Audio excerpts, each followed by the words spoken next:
Welcome to Sense of Style. I'm Stuart. I have been a swimmer for about a decade, but in May, I signed up for a gym for the first time in a long time, and it's been great because now I get a chance to see what people are actually wearing in the wild because, unfortunately, people are not wearing fragrances at work anymore. So this has been really interesting to see what's going on. Unfortunately, most people are wearing exactly what you would expect. It's the same old thing. The blue fragrance group, and then you've got the sweet woody fragrance group, things like the Eros line of fragrances, the Mall, you've got Stronger With You. Everybody smells the same, and it's also forgettable, except for one person. There's a woman there that wears By the Fireplace and a lot of it in the gym. That is not a gym scent, but everybody knows who she is. She really stands out. I mean, the great thing about doing your own thing and being in a different category is it shows courage. It shows confidence. It shows that you have your own style. You don't just blend in with everyone else. I have 7 different styles of fragrances today. None of the fragrances today smell like everything else. They're all a little different. Fragrance number 1 is YSL's Kouros. And this is an old school 1980s powerhouse fragrance that, I gotta be honest, I just don't smell it out in the wild. And I think the reason for that is the same reason it's taken me so long to pick this up. There's so many people that love this fragrance on my channel, and I finally got it. The reason, though, I didn't buy it earlier is because I have 44 fragrances from the 20th century.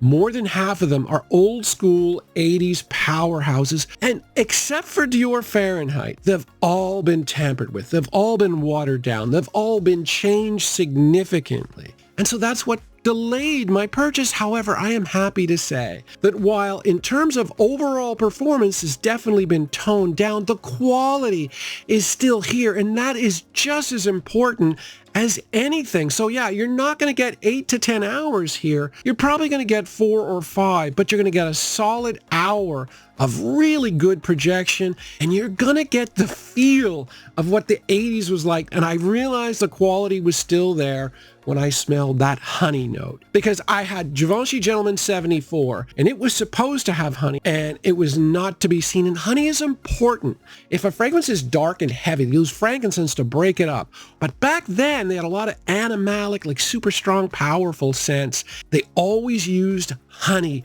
And when I smelled the honey here for the first time, I was so happy because the quality is definitely still here. I don't care how old you are.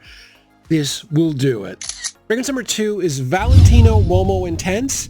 And I gotta admit, I am really surprised. There's a lot of people my age at the gym, but I have yet to smell anything with iris in it. Unfortunately, I did smell Orange Blossom about a month ago. It's probably myself. I think Orange Blossom is taking over from Iris, which makes Iris even better to wear to differentiate yourself as an individual. And if you're going to wear a fragrance in the gym that has Iris, you want to wear something more masculine, because in a gym, you don't worry about sophistication, but this has leather, right? It really gives it a masculine element. It also has vanilla and tonka, so it's got a sweet, modern component. So I've always said that this is a great option if you don't like Dior Homme Intense, if you don't like Prada L'Homme, you can still wear this and still smell masculine. It's really good performance. This is another one that will, I honestly believe, this is not 2015, will make you stand out. Fragrance number 3 is Jean Paul Gaultier's Le Beau, Le Parfum. And this is a tropical style of fragrance. And quite frankly, this is the best tropical fragrance in terms of scent that I've ever worn. This is super high quality, and it comes from a very different place than other tropical fragrances, because this isn't just tropical, it's very sweet and very dense. So there's 3 elements to it. The tropical element comes from the coconut and the pineapple, which is standard, but you get a creamy, dense quality from the iris and the sandalwood. So it's a sensual creaminess you get here I've never gotten in any other tropical fragrance. The sweetness, of course, that's to be expected. You're going to get tonka and amber in the base, but the density and the heaviness of the sweetness makes this a fragrance that, even though it's tropical, and I'm going to say it again, I'm not wearing this in the summer. Now, I know a lot of people out there get mad at me for saying, well, I'll wear a fragrance whenever I like. I'm not stopping you.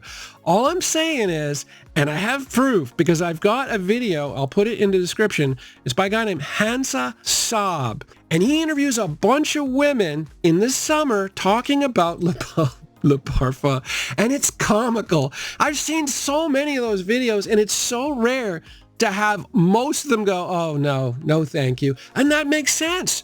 Because it's the middle of the summer. The last thing you want to smell like is coconut cream pie. I could wear this, though, in any other season. As long as there's a little bit of cool, this will definitely work. And that fits the theme, right? It's not about smelling like everybody else. And that's why By the Fireplace in the gym works so well. But yeah, this thing works really well when it's cool out. Why else would they make something like Paradise Garden? It's got the tropical vibe, but it's wearable. This is tropical, but this is different. This is beautiful. It's sweet. I'll wear this in the winter if I like. I'll smell tropical, but it'll work too. Fragrance number 4 is Terre Intense. And the style here is Hermes. Just Hermes. Nothing else, because Hermes are really what we're looking for here. It's just something that does its own thing. Not worried about fitting in with the crowd. Whenever I see the sales data come out, Hermes is never there because that's, mass popularity. Hermes is about quality and about distinction. I kind of think that Terre Hermes being popular was a complete fluke. I don't think that was their intention. And this one, it's going along the same lines, really, because a lot of people don't seem to like it. This is a gourmand era, and the one thing Christine Nagel said about this is she didn't want a food like gourmand in the middle of a gourmand trend. They just do what they want. And so this is gourmandy, but it's not a gourmand. It's a really nice fragrance, though, that will take you some time. So mainly it's built around coffee and licorice. I didn't get licorice early on, but my opinion on this changed quite a bit over time. There's also a lot of bergamot that I get, the freshness of the bergamot, and the minerality of the stone note is definitely here. And so that keeps it in line with the whole terre notion. Stone is of the earth, right? And that's what terre means, earth. The thing about this, though, that's important to remember, and I've checked it, the comments on Fragrantica, the last 15 comments, 3 people go, I hated it at first, and now I love it. And quite frankly, that's exactly what I was. This is one that will require some time, and I think in the long run, this one will be successful. The great thing is it's phenomenal performance, really top quality fragrance that's distinctive. Fragrance number 5 is Salvatore Ferragamo Pour and the style here is fig. And if you're in North America, there's a good chance, you've never worn or never even tried a fig fragrance. It's not popular here, certainly not as popular as in South America and Europe.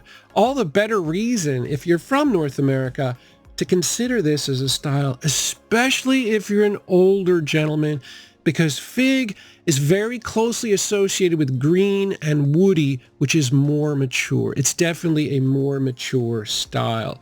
So when I first tried fig fragrances, I was thinking fruity, but it's a slight hint of fruitiness, but it's quite green and very woody. You're talking about fig leaf is the note, and a leaf has got a woody quality to it.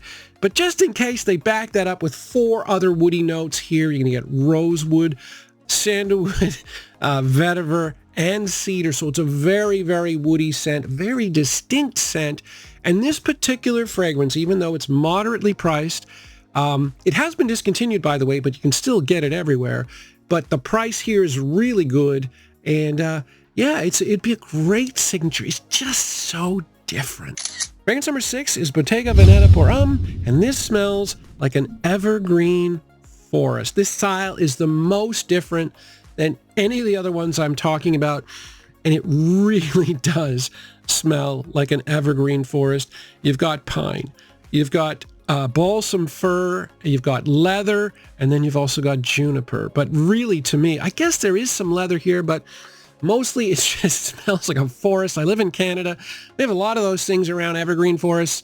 And yeah, it just smells like nature. If that's kind of your thing, if you're a real nature person, you'll really like this.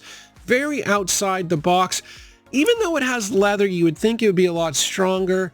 It's about 4 or 5 hours. That's my only flaw.